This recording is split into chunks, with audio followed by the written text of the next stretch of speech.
Hello बच्चों, आज हम विद्या प्रकाशन मंदिर की ओर से फिर आपके लिए एक चैप्टर जैव प्रौद्योगिकी एवं उसके अनुप्रयोग इसके कुछ महत्वपूर्ण प्रश्न लेकर आए हैं। तो सबसे पहला जो प्रश्न है इस चैप्टर में वो हमें पता होना चाहिए कि डीएनए पुनर्योगज तकनीक की सहायता से इंसुलिन का उत्पादन कैसे कर सकते हैं हम, या डीएनए पुनर्योगज तकनीक का मानव हित में उपयोग बताइए और मानव इंसुलिन पर टिप्पणी लिखिए। ये सभी क्वेश्चन एक ही चैप्टर क्वेश्चन से कवर अप हो जाएंगे। सबसे पहले इंसुलिन एक प्रोटीन होती है।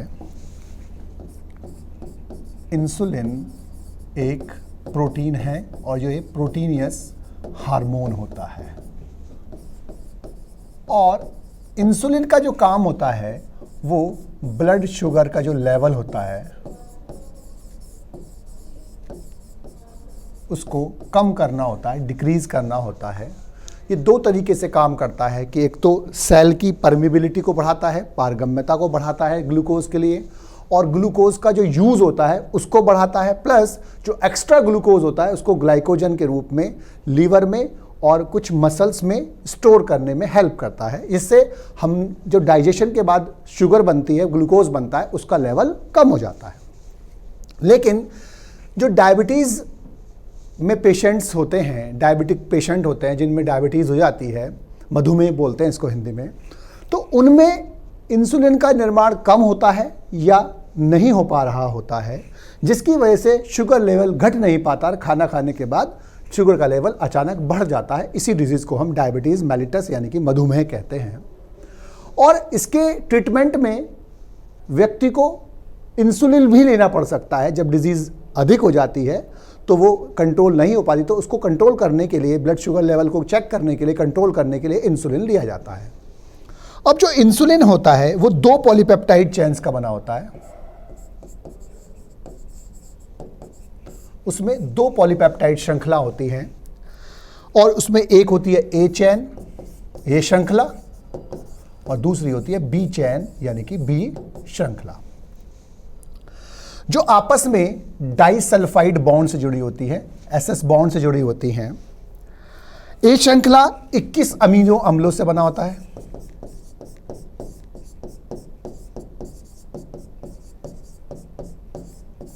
जबकि जो बीटा चैन है, बी चैन जो है, उसमें 30 अमीनो अम्लों से बनी श्रृंखला होती है। ये जो ए श्रृंखला होता है उसमें एन छोर पर ग्लाइसिन होता है,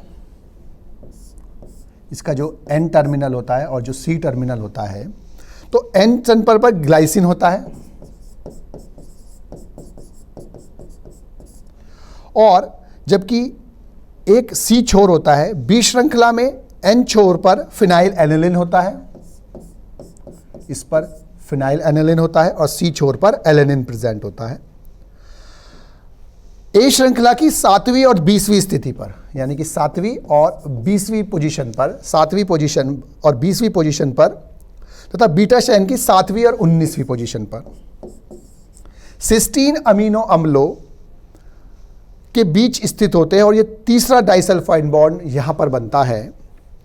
अब इंसुलिन की जो दोनों श्रृंखलाएं होती हैं, जब उनका जैव संश्लेषण यानी कि बायोसिंथेसिस होती है, तो वो एकल पॉलीपेप्टाइड श्रृंखला प्रो इंसुलिन के रूप में बनती है।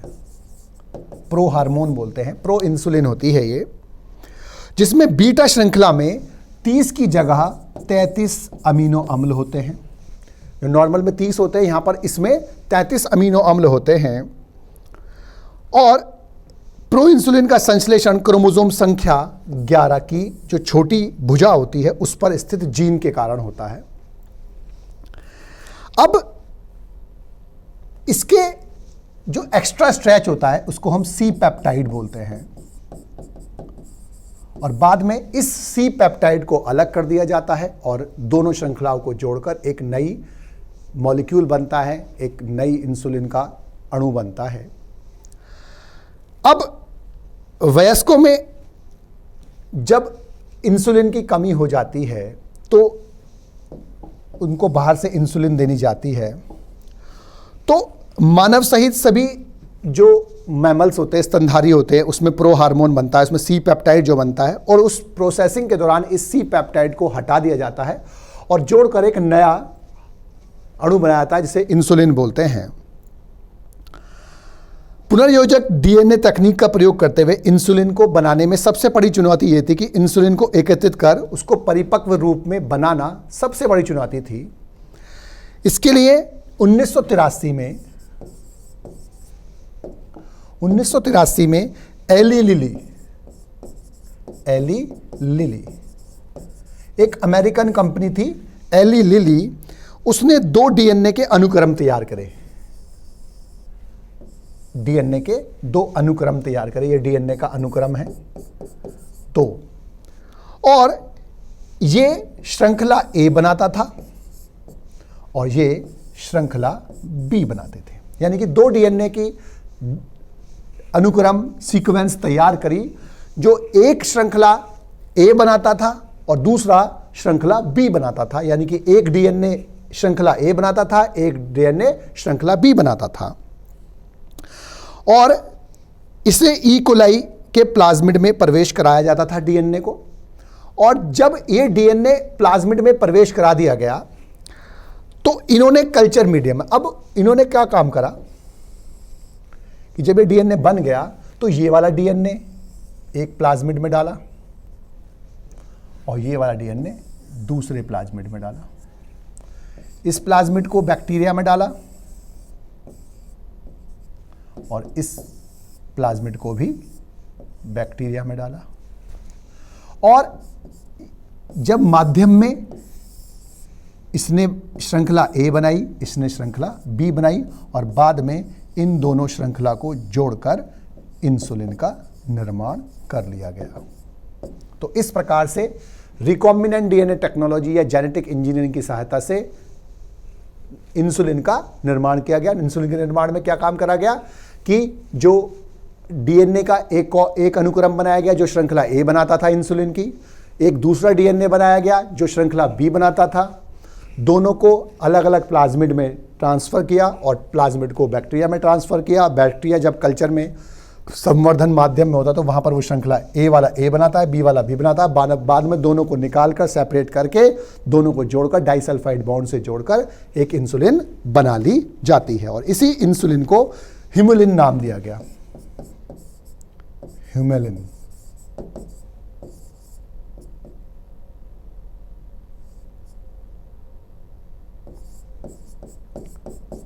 ह्यूमेलिन नाम दिया गया। अब जो नेक्स्ट क्वेश्चन है जो आपको पता होना चाहिए, इसमें इंपॉर्टेंट है, जीन चिकित्सा और एडीए की कमी का उदाहरण देते हुए इसका सचित्र वर्णन करना है। जीन चिकित्सा में इसका अभिप्राय क्या है, एससीआईडी का उपचार क्या होता है। अब जीन, इसमें हमने सबसे पहले जीन थेरेपी पढ़नी है। जीन थेरेपी का मतलब क्या होता है कि त्रुटिपूर्ण जो जीन्स है, यानी कि जो जीन जिसमें त्रुटि आ गई है, उस जीन को पहचान कर उसको अलग करके उसकी जगह एक स्वस्थ जीन को लगाना, it is called gene therapy. इसे हम क्या बोलते हैं, जीन थेरेपी बोलते हैं।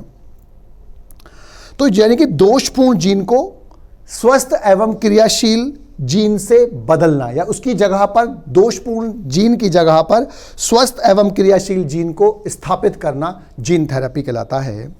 जीन थेरेपी जो होता है उसमें किसी बच्चे में या भ्रूण में जो दोष होता है उसको चिन्हित किया जाता है, और चिन्हित करने के बाद उस जीन को हटाकर उसकी जगह स्वस्थ जीन को प्लेस कर दिया जाता है, उसकी जगह यूज किया जाता है।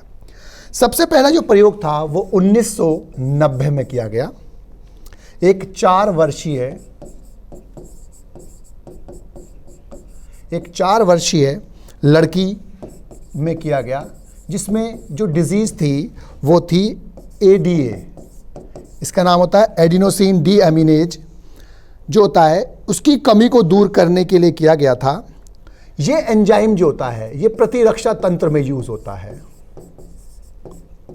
यानी कि इम्यून सिस्टम में यूज होता है, और इसकी जो गड़बड़ी होती है उसके गंभीर संयुक्त प्रतिरक्षा न्यूनता होती है, जिसे हम क्या बोलते हैं, SCID, और इसकी कमी को क्या बोलते हैं, SCID, severe combined immuno deficiency syndrome. यानी गंभीर संयुक्त प्रतिरक्षा न्यूनता, इसको हिंदी में बोलते हैं। कुछ बच्चों में एडीओ की जो कमी है उसका जो उपचार होता है, अब इसका जो उपचार है वो दो तरीके से किया जाता है। एक में क्या जाता है अस्थि मज्जा यानी कि बोन मैरो, अस्थि मज्जा प्रत्यारोपण यानी कि ट्रांसप्लांट,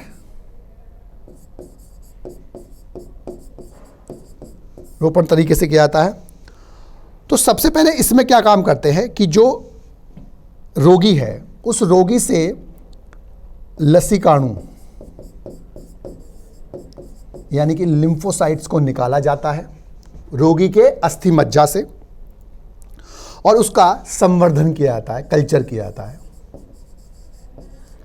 और कल्चर करने के बाद सक्रिय एडी का सीडीएनए संवाहक द्वारा लसीकाणु में प्रवेश किया जाता है। तो यानी कि अब इसके अंदर जो एडीए का सीडीएनए इसके अंदर प्रवेश करा दिया जाता है और इसको वापस प्रवेश कराने के बाद रोगी में डाल दिया जाता है। तो सबसे पहले इसमें अस्थि मज्जा प्रत्यारोपण में अस्थि मज्जा से लसीकाणु निकालते हैं और रोगी के और लसीकाणुओं में सक्रिय एडी का सीडीएनए कॉम्प्लीमेंट्री डीएनए बोलते हैं, जो आरएनए से बनाया था, उसको इसमें ट्रांसफर कर देते हैं और उसे वापस रोगी में डाल देते हैं। इससे आनुवांशिक निर्मित लसीकाणु जो होता है समय समय पर रोगी को शरीर से अलग करने की आवश्यकता होती है और फिर दोबारा से देनी पड़ती है। यानी कि ये इसका परमानेंट इलाज नहीं हो पाता, बार बार रोगाणुओं लसीकाणुओं को निकाला जाता है रोगी में से और उसमें ये सीडीएनए डाला जाता है और वो कुछ समय तक उसको एडीए बनाता रहता है और एडीए बनाने से वो रोग होता है। लेकिन कुछ समय बाद फिर इसकी आवश्यकता पड़ती है। जो दूसरा अप्रोच है, अब पहले अप्रोच के बाद जो दूसरा अप्रोच है उसमें अगर इसका जो पता है अगर एम्ब्रियोनिक स्टेज में चल जाए यानी कि भ्रूणीय अवस्था में चल जाए, तो भ्रूणीय अवस्था में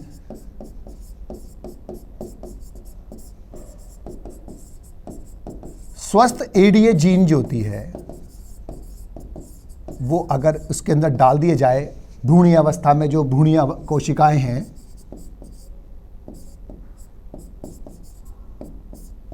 भ्रूणीय सेल्स हैं, तो वो एडीए उत्पन्न करने लगेगा और ये जो जीन्स डालने से जो इसका रोग का निदान होता है वो परमानेंट हो जाएगा। लेकिन अस्थि मज्जा प्रत्यारोपण में बार बार इसको करना पड़ता है। लेकिन अगर ये प्रारंभिक अवस्था में पता चल जाए और स्वस्थ एडीए जीन्स शुरू की प्रारंभिक भ्रूणीय सेल्स में डाल दी जाएगी, तो ये रोग जो होता है वो पूर्ण रूप से ठीक हो जाता है। अन्यथा इस रोग का पूर्ण रूप से ठीक होना संभव नहीं हो पाता, क्योंकि बार बार इस वाले प्रयोग में ये प्रोसेस लगातार दोहराना पड़ता है। तो जीन थेरेपी का मतलब क्या होता है कि जीन थेरेपी वो प्रक्रिया होती है जिसमें एक दोषपूर्ण जीन को पहचाना जाता है और उसकी जगह स्वस्थ और सक्रिय जीन को ट्रांसफर कर दिया जाता है। जीन थेरेपी का जो सबसे पहला एग्जाम्पल आया वो 4 वर्षीय लड़की में आया जो एडीए डेफिशिएंसी से जूझ रही थी। ये एडीए एंजाइम जो होता है वो प्रतिरक्षा तंत्र में काम करता है, बी लिम्फोसाइट्स के लिए और जो अन्य सेल्स होती है उनको सक्रिय बनाने में यूज़ होता है। और इससे जो डिजीज़ होती है उसका नाम होता है severe combined immuno deficiency syndrome. और इसका ट्रीटमेंट मुख्य रूप से अस्थि मज्जा प्रत्यारोपण से किया जाता है और अस्थि मज्जा से लसीकाणुओं को निकालकर उसमें सीडीएनए डाल दिया जाता है, जिससे वो कल्चर करने के बाद उसमें डालने के बाद वो रोगी में स्वस्थ हो जाता है, उसमें एडीए बनने लगता है। लेकिन ये प्रोसेस बार बार दोहराना पड़ता है। लेकिन अगर ये प्रोसेस भ्रूणीय अवस्था में पहचान में आ जाए, ये जीन्स जो है वो भ्रूणीय अवस्था पर चल जाए, तो उस एडीए स्वस्थ जीन को उसकी भ्रूणीय सेल्स में डाल दिया जाए और भ्रूणीय सेल जब नया ऑर्गेनिज्म बनाएगी तो उसके अंदर ये फंक्शनल एडीए जीन्स जो होती है वो प्रेजेंट होगी और ये जो रोगी होगा जिसमें ये जीन्स को हटाकर दूसरी जीन्स डाली गई है, वो जीन्स के प्रभाव से वो स्वस्थ होगा, क्योंकि उसमें एडीए का जो प्रोडक्शन होता है वो इस जीन के कारण होता रहेगा और वो रोग ठीक हो जाएगा। लेकिन इसको अर्ली एम्ब्रियोनिक कंडीशन में भ्रूणीय अवस्था में पहचानना जरूरी है, और अगर ऐसा नहीं होता तो ये रोग मुख्य रूप से ठीक नहीं हो पाता, क्योंकि इसमें बार बार यही करना पड़ता है। इस चैप्टर से यही 2 मेन क्वेश्चन हैं जो अक्सर पूछे जाते हैं, और जो ये क्वेश्चन है ये बार बार रिपीट होते हैं, और आप इनको अच्छी तरह से पढ़कर अपना क्वेश्चन की तैयारी करें, और जो पेपर में अक्सर ये पूछे जाते हैं। धन्यवाद।